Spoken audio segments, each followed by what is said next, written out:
Did you get a break? Yeah, for like the back half of last week. Like that. Yeah. Were you on the Delaware? No, not at all. Great. That was Were you okay? That was when my break was. It was amazing. Are you doing tomorrow? No. So, are you on that trip? Tomorrow. Yeah. It's to Vegas. It's not like I'm gonna be going out and playing. Me neither. Sorry, I don't want to get the novel coronavirus. Oh, right. Come on, baby. Yeah. I think for some reason when I travel, I'm like, oh, I'm traveling away from the. No. Valley, where is it? Colorado. Yeah.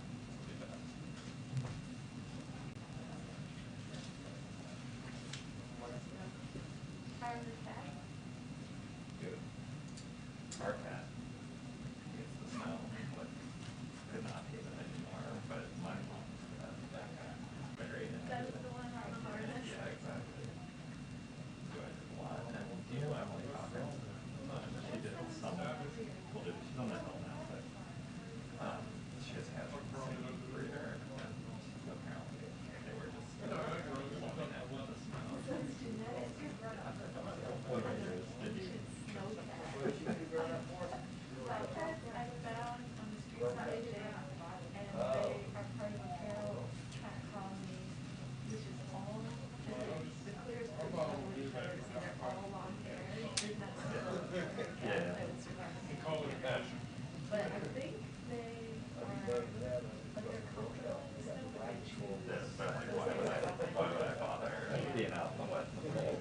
So they're good. My one cat is a very never home. He always goes out, and so the snow he was homebound, so we got some big clothes. Oh, really? Brilliant. But Yeah. all the neighbors who live in That, and then you could be outside the bar. I think they're in the morning. I haven't seen snow. I like that he has a route that they're on the street. My favorite was he went to one neighbor's house who gave him a Christmas card with his name on a metal plate on it. So he goes to one house and gets the Christmas card, then he goes to the other house and I get a text going, love Snowball's Christmas card. But I had no idea he was even wearing one. Hey. But yeah, and good holidays. So that's right. Good. Summer. Hey, yeah.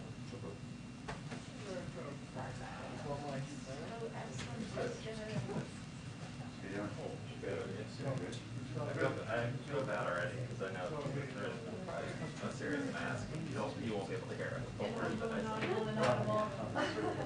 There should be like a mic inside the mouth. Funny for my first time. I'm a little dramatic. I remember there was a book called.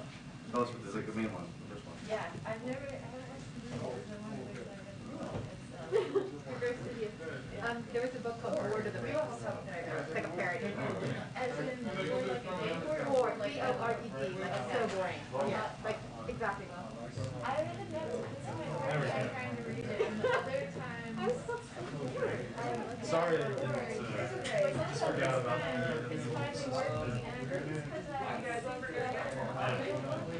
so I can read it here, but then on the computer I can listen to it. Yeah, especially if it's well done. Well, Jackie front row today, right? TV4, there you go. okay, that sounds great. There it is. I might actually like it. We didn't get too many yet, right? Yeah. I have a question. I'm doing, possibly, or most of whatever, teaching this classes for English, and I'm excited about it. And I wanted to know if you would like to come and talk to students. I think you'd be great. Yeah, I'll ask my boss if that's okay. I don't see why it wouldn't be, but I'll just It'd be wonderful. I'm just, I know what you, I've seen you like with your drawings and then when you record, and it's a class about audio storytelling. And I think you'd be really, it would be really, I know that they would love you. yeah, that'd be a blast.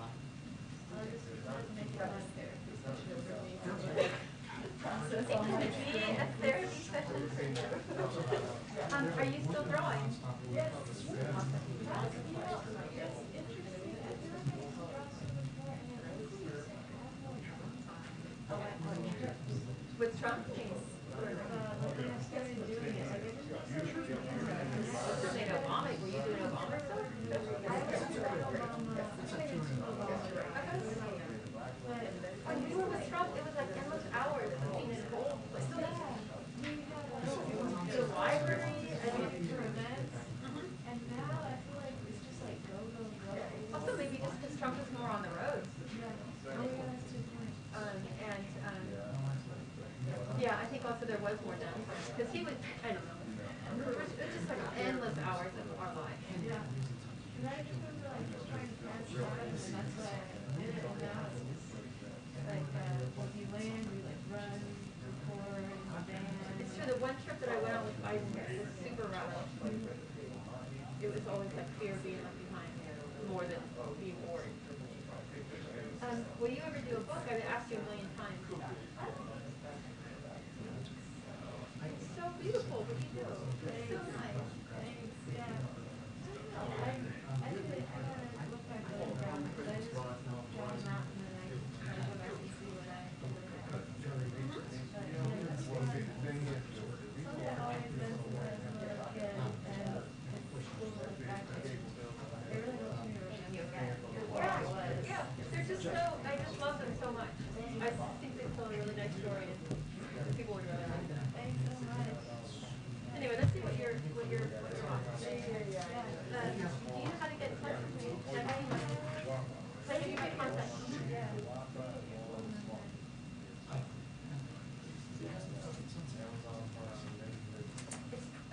You want to, I'll say it to you.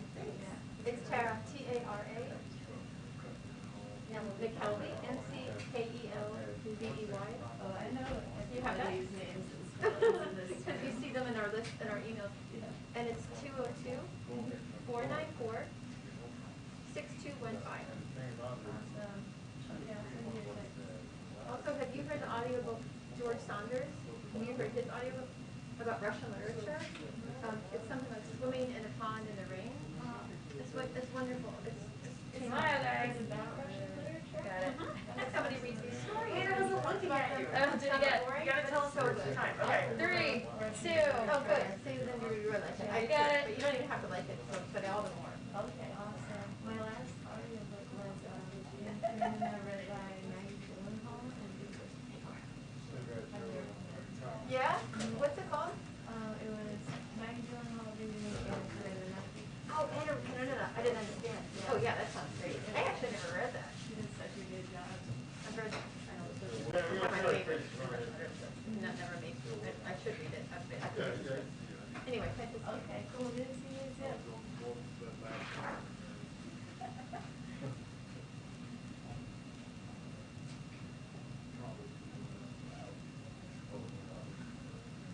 What are those Twitter handles?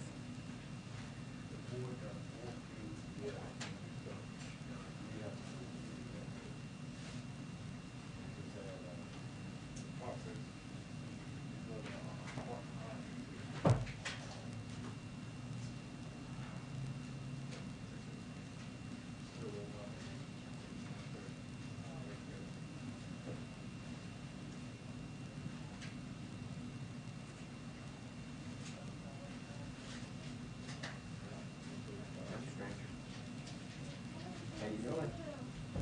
I did. Good, yourself?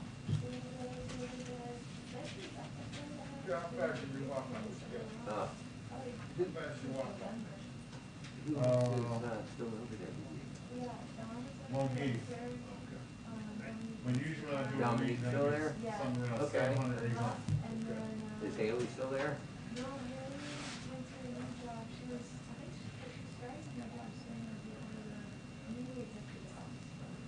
So hopefully she'll be around when we do Oh, wow, okay, Colin is still there. okay, And then our, 2 years ago, Ola started, and a year ago, Kate. okay. So we're back up to 6 again, so. I mean, I went from, seeing you 2 to 3 times a week. It's been crazy, because we switched to partially remote. Yeah, At the beginning of pandemic, so it's been a while, yeah. This is nuts. yeah, still here.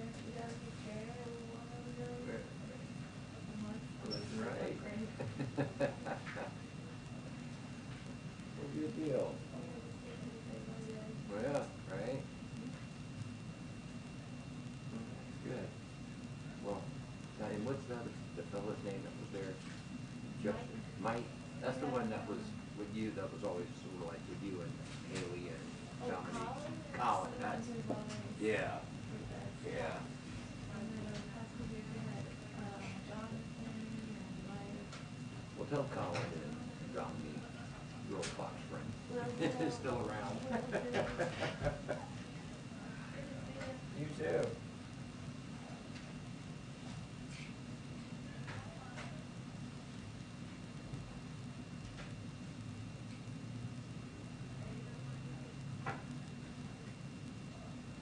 Two-minute warning to briefing. 2-minute warning to briefing. Thank you.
Oh, sorry.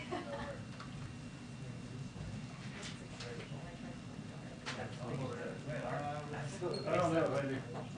Where should I be?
Hi, everyone. Hi, good afternoon.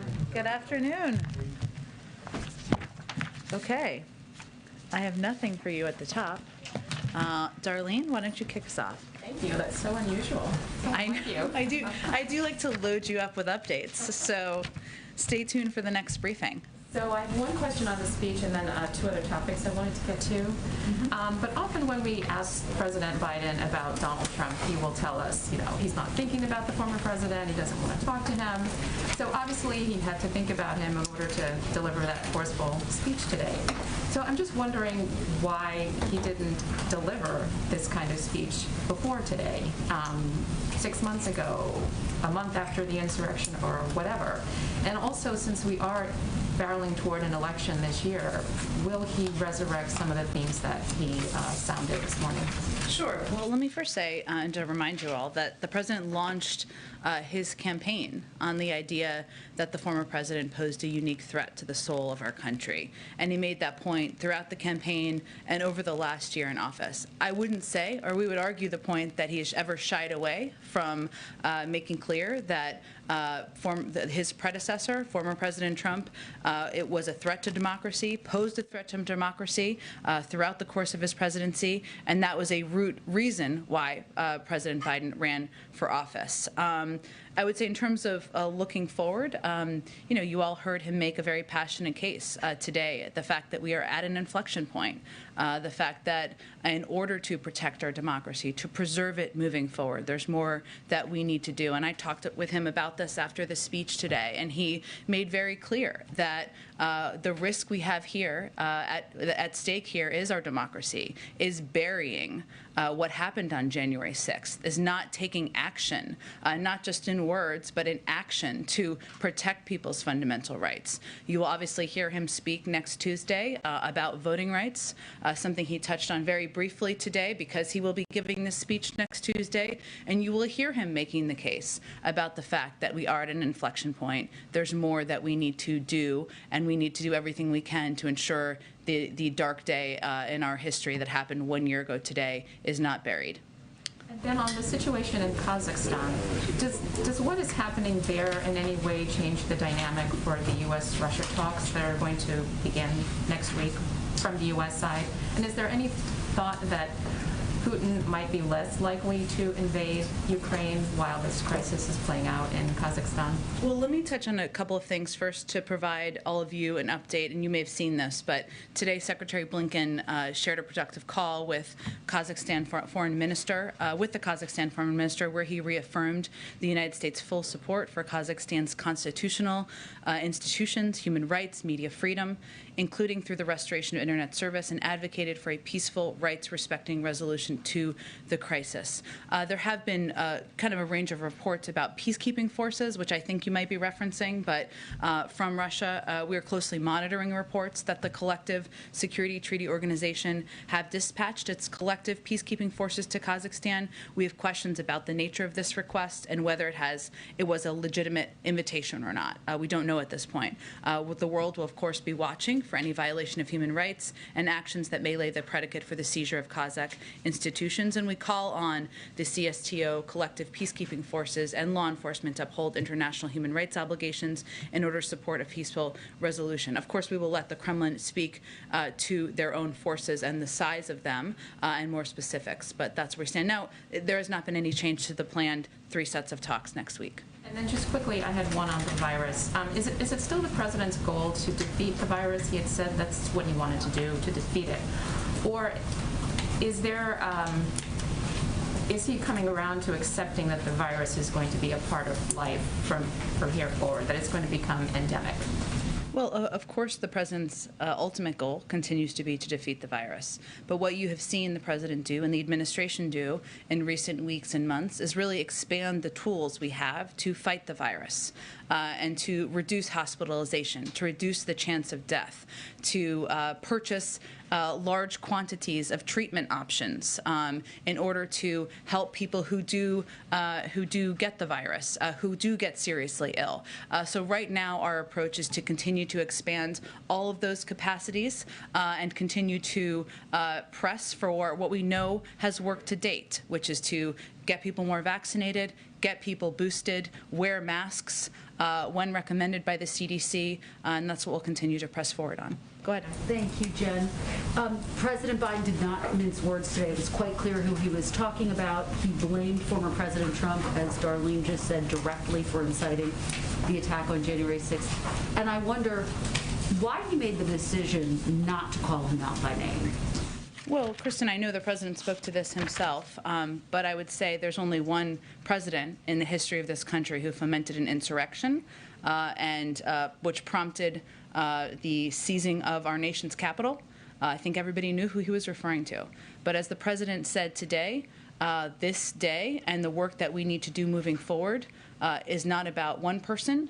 It is about the country reflecting on who we are in this moment, who we want to be moving forward, and what steps we need to take to protect our own democracy. And on the point of the former president, he did respond to President Biden's speech, and he called it, quote, political theater. What is your response?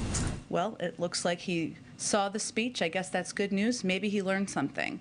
about what it looks like to meet the moment in the country, to meet the moment where people are hurting. They're thinking of the pain, all of the people who worked in that Capitol, who were there a year ago, whether they were members of Congress, their staff, janitors, or journalists, and to speak to who we can be and call for people's higher powers to reach that. Maybe he learned something from that. I guess we'll see. About the big picture today, Jen, which is that most of the people who attended these ceremonies today were Democrats. There were some Republican lawmakers. You do have this pushback from the former president and from some of his supporters, and polls show that there are still a number of Republicans who believe that the election was stolen from the former president. Does President Biden feel as though he's done enough to unify the country? And what more does he need to do, given the sharp divides that we still see on display today? Well, I would say, Kristen, that I don't think calling this the events of today a partisan issue or suggesting that we've reached a partisan point is doing justice to the tens of millions of Republicans, independents, and others out there who don't feel that way.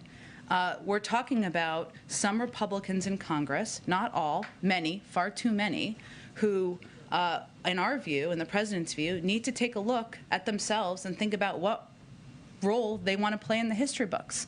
When their children and grandchildren look at the history books, do they want to be perpetuating the big lie? Do they want to be walking like silent lemmings behind the former president and who fomented an insurrection? Or do they want to be part of saving our democracy? So the question really should be directed at them, and that's our view. Go ahead. Thanks, Jen.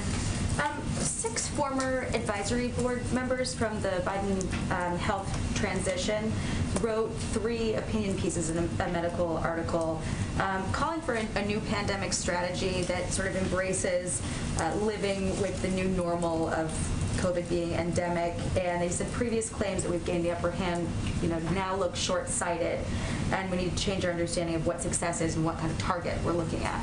Has the president been advised on whether it's likely that we will have to live with COVID in some form or another forever by his current team? I have not had the opportunity, it's obviously been a busy day, to read these articles. I'm happy to do that, and I don't believe the president has. I think I answered the question a little bit earlier. In terms of advice given by his health and medical experts, I'd really point you to them to ask them that question. And just sort of following up on Darlene's question, does the president believe that COVID is here to stay? Again, the president's goal is to defeat the virus. The president's focus and objective now is to save as many lives as possible. And we know what works.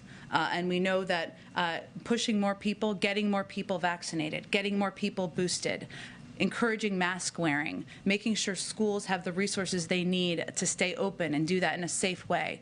These are steps that work. It means surging capacity to communities that are hardest hit. It means opening federal testing sites around the country. There are a number of steps we're taking day to day to save more lives, reduce hospitalization, and that's what our focus is on. The experts also wrote that vaccine mandates should be imposed more broadly, including for school children.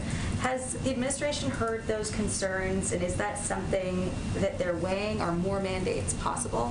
Well, those decisions related to schools, and I haven't read the articles and I'm happy to, but will always be up to local school districts in terms of what steps need to be taken. And some have taken some steps, some have not, but those will always be decisions up to local school districts. And then the latest CDC data shows that the Omicron variant accounts for 95% of the country's cases right now. There's also data to show that 2 shots is ineffective at protecting against this variant. So what is the point of calling someone fully vaccinated with only that primary series of shots if the science is showing that that's not enough to protect them? Well, Jackie, what the CDC is advising is for everyone to be up to date on their shots. That means if you're scheduled at that point to have a booster, you should get a booster. And that is true. That is how they conduct their guidance for basically any shot regimen for childhood diseases, measles, mumps, rubella, whatever it may be. But I would point you to them for more specifics on where they are on what fully vaccinated looks like. They've obviously just provided additional guidance. Wouldn't there then, at some point, though, be sort of a gap between fully vaccinated and up to date?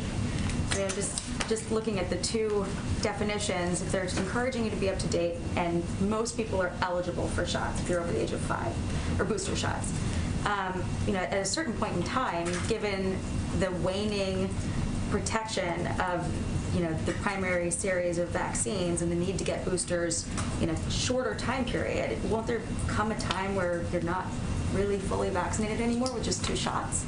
Well, when by up to date, they're advising people if they're due for a booster, they should get a booster. Go ahead. Thank you. Not to belabor this point, but back to Darlene's first question.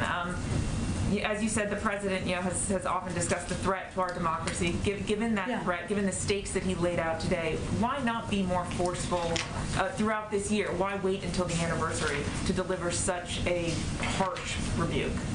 Well, again, I would say the president, in our view, has not backed down ever at any point from making clear about the need to protect our democracy, to protect the fundamental right to vote, which he feels is a key part of that.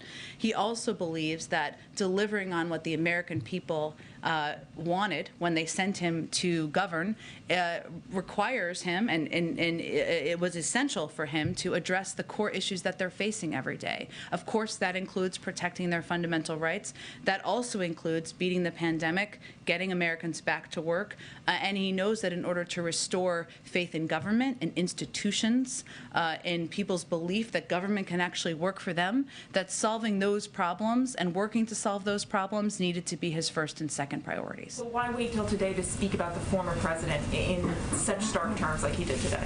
Again, this is not about one person, even the former president. Obviously, today is an anniversary of one of the darkest days in our democracy. The president, I know from talking to him this afternoon, felt that personally. He felt the emotion of the people he saw in the Capitol today.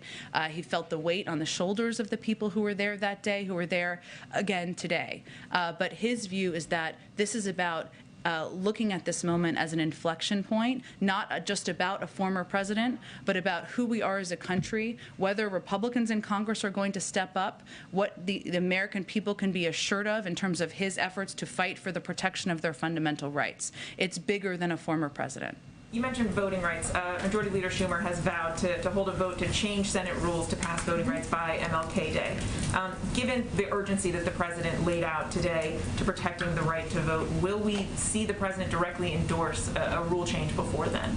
Well, the president will speak next Tuesday, as you know, and he said right before Christmas that if that is a change that needs to happen, that he would support that. But I'll have more to say next Tuesday.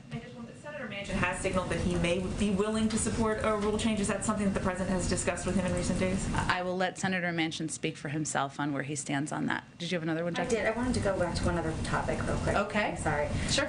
The Manhattan District Attorney has ordered prosecutors to stop seeking prison sentences for certain crimes, including resisting arrest.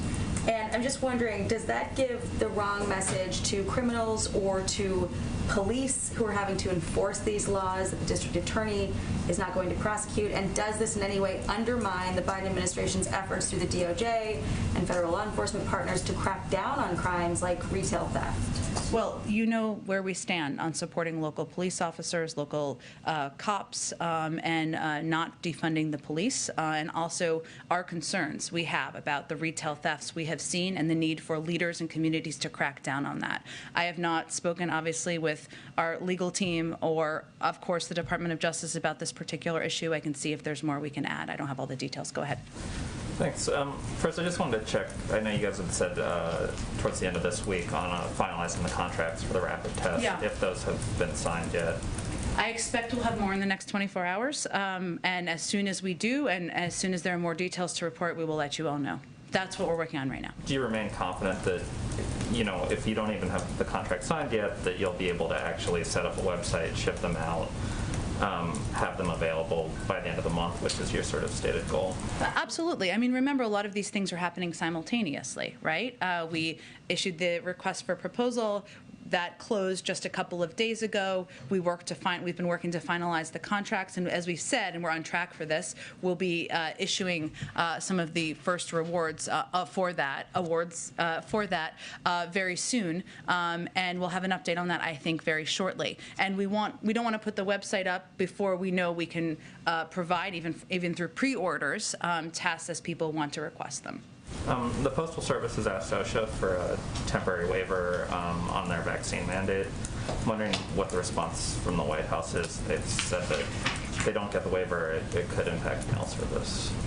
Well, I would say, just to remind everybody, 2 months ago, more than 2 months ago, OSHA issued an emergency temporary standard to protect workers from the spread of coronavirus on the job, everywhere. Companies, including the Postal Service. And the agency found that compliance with the rule was feasible for all employers, including the Postal Service. That was 2 months ago. OSHA provided several compliance resources to help employers develop vaccine or testing requirement programs and understand the responsibilities under the emergency temporary standard, including fact sheets, template plans for employers, other online resources, a webinar that walks through the obligations, employers, and information to help them come into compliance. We know OSHA's mission is to ensure every working person in the country has safe and healthy working environments, including the Postal Service. So we will let OSHA speak to any response to the letter, but again, I just wanted to remind people that when it was issued, it was made clear that the Postal Service could be compliant and had the ability to do that and still conduct their jobs. Okay. Oh, just one last one. Go ahead. The President today made pretty clear that, his push for legislation to protect voting rights. But there's an effort among some senators to address what happened last year through reforming the Electoral Count Act. I know that you guys have made clear that it's not a substitute for what you want, but are you supportive of that effort in and of itself, or do you think that it distracts sort of from the larger objective here?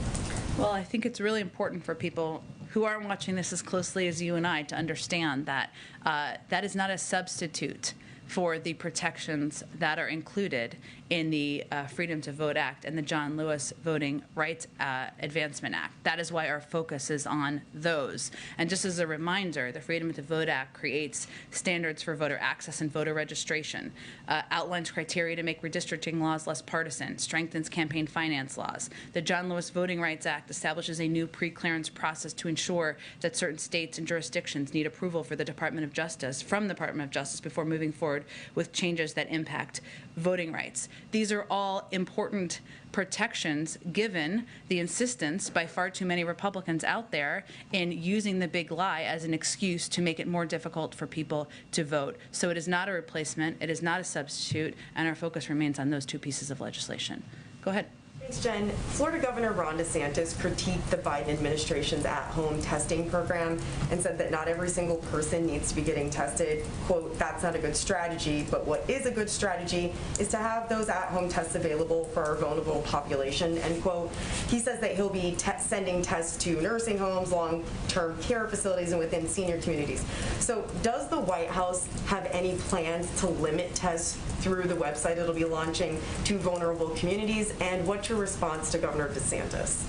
Well, I would first say that we have taken a number of steps to provide tests at a much larger, expansive capacity than that to vulnerable communities across the country. That has been part of the President's effort to quadruple our testing capacity, to provide the 5 million tests to community health centers, rural health centers, and to work with local health officials to ensure that we're reaching communities that need help the most. And that is part of our commitment to approaching our effort to get the pandemic under control through the lens of equity. I would say it's pretty rich coming from Governor DeSantis, given he is somebody who has been advocating, not exactly advocating for people in his state to get vaccinated, which we know is the way that people can be protected, way that lives can be saved. And if he wants to be a constructive part of this process, then perhaps he should encourage what scientists say is the best way to save lives, prevent and reduce hospitalization, and that is getting vaccinated and getting boosted. And on voting rights, you've talked several times today about how the president will make the case on Tuesday that the country is at an inflection point. But Democrats such as Rev. Eric Swalwell say they're worried that if Republicans win in the midterm elections, that voting as we know it in this country will be gone. Does the president share that opinion? Well, I'm not going to get ahead of an outcome of midterm elections that is many months away. What our focus is on now is getting voting rights legislation passed and signed into law, and calling out, as Congressman Swalwell has, the fact that opposition, the 4 times that Republicans in Congress, in the Senate, have prevented even a vote on voting rights legislation is obstruction. That is not the Senate working. That is why there's a discussion right now about changes to Senate rules to protect the constitutional rights of people across the country. That's why we're having this discussion. But I'm not going to make predictions about a midterm election and the impact. Go ahead, Jeff. Jen, the president made very clear today that he assigns responsibility to President Trump for the January 6th riot and insurrection. He didn't really talk, though, about what consequences he thinks the president, the former president, I should say, should face. What consequences does he think he should face? He's going to leave that to his Justice Department, which is independent. And the January 6th committee, does he have any expectation or hope or desire for what they may or may not do with regard to the former president? We are going to continue to work to support their efforts, to support the important work that committee is doing, but he's not going to prejudge the outcome of that committee either. Vice President Harris, in her remarks today, compared January 6th to Pearl Harbor and 9/11. Can you elaborate on what the thinking was behind that comparison? She's faced some criticism, especially in conservative circles, for that. Well, I would first say that, as the president also said in his remarks, if we look back to some very difficult moments in our history, back in 1861, there were no Confederate flags being waved in the Capitol. In very dark moments in our history, there were not people storming our nation's capital, trying to take over the office and even threaten the Speaker of the House.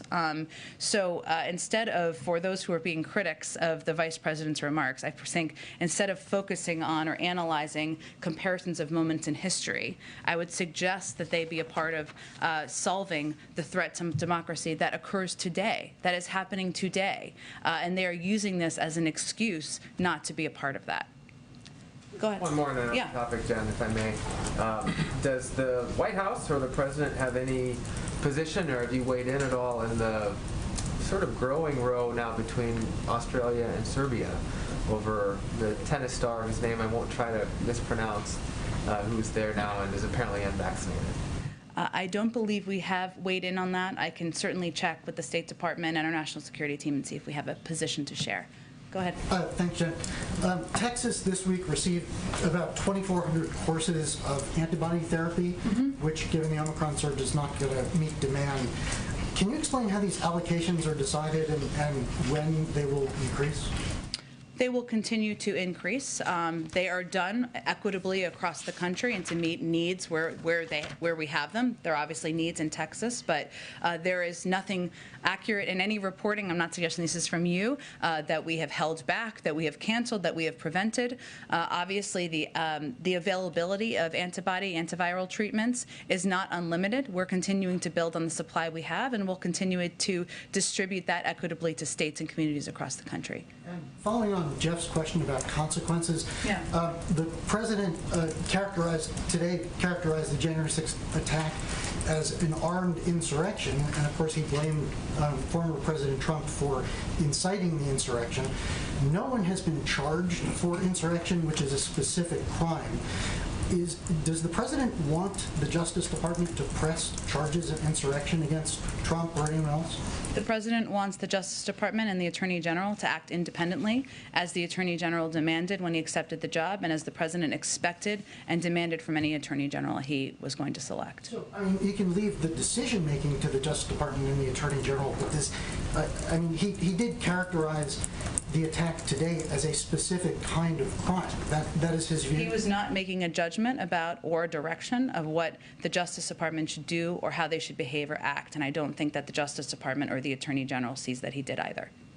Go ahead. Yeah, thanks, Jen. Looking ahead again to Tuesday's speech in Atlanta, how will President Biden's case for voting rights legislation be any different than the many arguments we've heard him make before in favor of that legislation? Well, he has made many arguments in favor of voting rights legislation before. Now, he is going to be delivering this speech at a time where it is going to be under active discussion and debate in the Senate, which is an important component, and in the week leading up to Martin Luther King Day, which is an important moment to remember and recognize many of the sacrifices that important leaders in our history have made. I will say he's going to Georgia because Georgia is one of the many states where corrupt acts on the constitutional right to vote and the integrity of elections have taken place based on the big lie. It was also pivotal to the civil rights movement. It's important to underline that while these un-American efforts are being driven by the big lie, they're also in line with some of the worst episodes of the past. But what I think you will hear him say, and Vice President, of course, talk about as well is about the urgent need to pass legislation to protect the constitutional right to vote and the integrity of our elections. He'll talk about the specifics, and he's very focused on people in the country understanding and knowing what is in this legislation, why is it so important to pass these pieces of legislation, what is at risk, what needs to be protected. And I think you'll hear him talk about that. And he also wants to, of course, restore the Senate working, which is not happening right now, as is evidenced by the fact that they have blocked even the ability to vote on voting rights legislation 4 times. So he'll outline all of that, but he will make a passionate case, as he has made, as you said, in the past, for why we need to move forward with voting rights legislation. Earlier in the briefing, you referenced, I think it was on ABC, an interview that President Biden had before New Year's, in which he said he was open for Senate rule changes to the filibuster. You pointing that out, are you indicating that he will be bringing up the filibuster and Senate rules during this speech on Tuesday? I don't have any more to preview the speech, but I expect he will continue to talk about what he's willing to support and do should that be needed to move voting rights legislation forward. Just looking to clarify the White House's position on the United States Postal Service's request for a waiver from the vaccine mandate from OSHA. Does the White House support that request or oppose? We'll let OSHA respond to the letter that was sent directly to them from the Postal Service. I was just reiterating the fact that at the time when the announcement was made, it was also determined that the entities that it would be applicable to in the government, including the Postal Service, had every ability to implement it. And one point that the United States Postal Service made in its letter to OSHA was, quote, this mandate is, quote, likely to result in the loss of many employees, either by employees leaving or being disciplined. Do those concerns, demonstrate why this mandate could be problematic for many businesses out there? Well, we know that more than 60% of businesses on their own accord have implemented vaccine requirements or testing requirements. They've all implemented it in different ways. Many have done it incredibly successfully, and they have done it because they want to create a safe working environment where people feel comfortable and confident in going to work. And that, to them, to companies across the country, to the United States military even, is a priority in order to ensure their workplace and their workforce feel safe. As we've said many times around these requirements when we announce them, our objective here is to not punish, but to protect people, to save more lives, to make people feel more safe and comfortable in the workplace. And as a part of the process, there is a process of consulting with individuals who are not yet vaccinated, and there's not a cliff. That is not the intention here, and that is the same in terms of how it would be applied. One final question on a different topic. President Biden is going to Colorado tomorrow before he then goes to Nevada for Harry Reid services. What can we expect to see from the president tomorrow in Colorado as he visits what was devastating fires there? Well, I think we're still finalizing all the details, but he will, of course, visit with you can expect him, I should say, to visit with local elected officials who have been obviously dealing with the aftermath and the many families who have been going through a devastating time with homes lost, communities lost. He typically engages and sees families while he's on these trips as well, and I would expect that to be a part of the visit tomorrow, and then I would expect he would also deliver some remarks, but we're just finalizing the details of what it will look like. Sure, go ahead. Thanks, Jen. First, I have kind of a semi-housekeeping question, and then one about air travel. First off, last month, finally, dozens of ambassadors were confirmed by the U.S. Senate, but so far only one person, Ulysses Reynoso, the First Lady's Chief of Staff, and now the ambassador to Spain and Andorra, is getting the traditional swearing in with the Vice President. There was one that was on the calendar originally yesterday for Cindy McCain that apparently didn't happen. Are these being postponed or canceled? Is this related to concerns about Omicron? So it is true that some people have been sworn in here at the White House. Others have been sworn in by leaders in their own communities. And as you referenced, some haven't been sworn in at all yet. There's no set ceremonial way or requirement, I should say, of swearing in of ambassadors or how it has to take place. And everyone does it a little bit differently. We've, of course, yes, as we're looking and continuing to battle COVID, a new variant. We've kept many of these types of gatherings smaller in size at the White House because of that. But I don't think there's really one reason as to why they're different. They are typically all different, and I expect they will continue to be. Okay, and on air travel, earlier this month, the FAA released data revealing that unruly passenger incidents were higher than in any other year in modern aviation history, and that 70% of those incidents were related to, they were called mask-related. You've talked about keeping vaccine mandates for air travel limited to people who are not from the United States coming into the United States, but has there been any consideration that a vaccine mandate for domestic air travel could potentially reduce the likelihood of these types of incidents? Of people getting upset on flights? Yes. I have not heard that explanation internally. There's obviously a range of factors that our health and medical experts look at, and they have not yet advised at this point the president on a requirement of vaccines domestically. The reason they have given is, of course, that requirement for international travelers helps reduce and delay variants or spreading to the United States, and we know that masking is very effective, according to our health experts, in protecting people on flights. So I have not heard that that explanation or argument being made by our health and medical experts. I may point you to the FAA or the DOT if they think that is a relevant argument. Okay, I have not heard that argument here. Go ahead. Hi, Jen. A couple of questions for you. One, as we speak right now, 350,000 kids, school kids in Chicago, remain out of school. Most are black, Hispanic, and are poor. This administration has called for equity in education. So who does the Biden administration blame for failing these young kids? Well, first of all, the president has been very clear. He wants these schools to be open, including in Chicago and including across the country. That we took steps early on in the pandemic, even against skeptics who didn't think we needed this funding in the American Rescue Plan, to pass $130 billion that has already been distributed to states and gone to many schools across the country to put in place mitigation measures. It hasn't been applied everywhere, but a lot of states have used this, and a lot of communities have used this very effectively. So he would like to see schools open.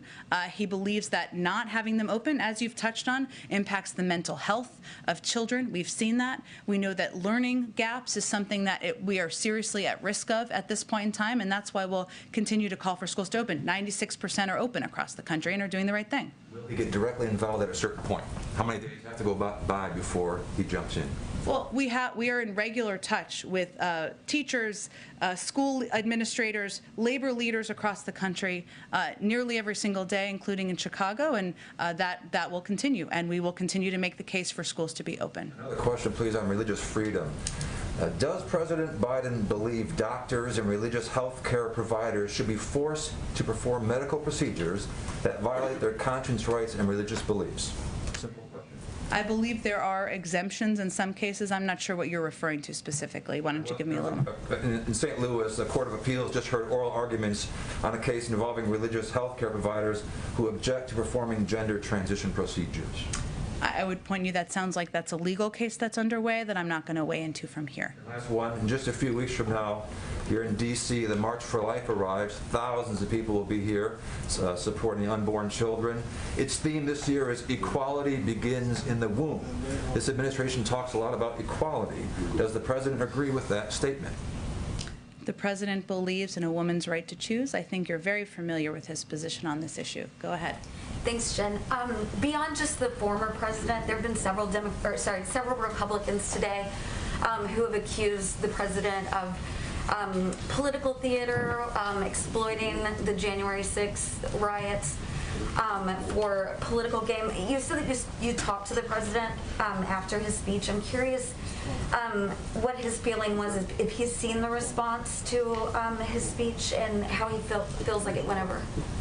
Well, I would first say we didn't talk about the desperate comments of many Republicans suggesting that commemorating a dark day in our democracy and calling for all of us to protect people's fundamental rights, including the peaceful transfer of power, people's right to vote across the country. We didn't talk much about attempts to distract by some Republicans in Congress. What I can tell you, and I touched on this a little bit earlier, is that what he was really touched by, I mean, he is somebody who I think we've said, I know we talk about him being in the Senate a lot, but on a day like this, it's especially important. He served in that chamber for 36 years. the people who work there are his friends, are his family, not just senators, but staff and people who've been working on committees, custodians, people who work in the lunchrooms. And he was really impacted by the sheer emotion of a day like this, and the fact that it is still a trauma for many people who live through this day, journalists included, and he talked about that in his speech today a year ago.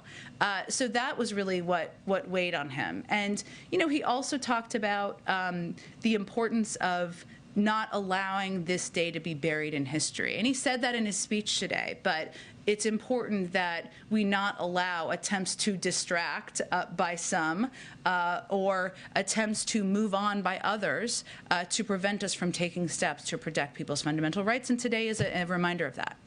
And kind of on a different topic, with recent announcements of House Democrats deciding not to run for re-election, it's now over 2 dozen.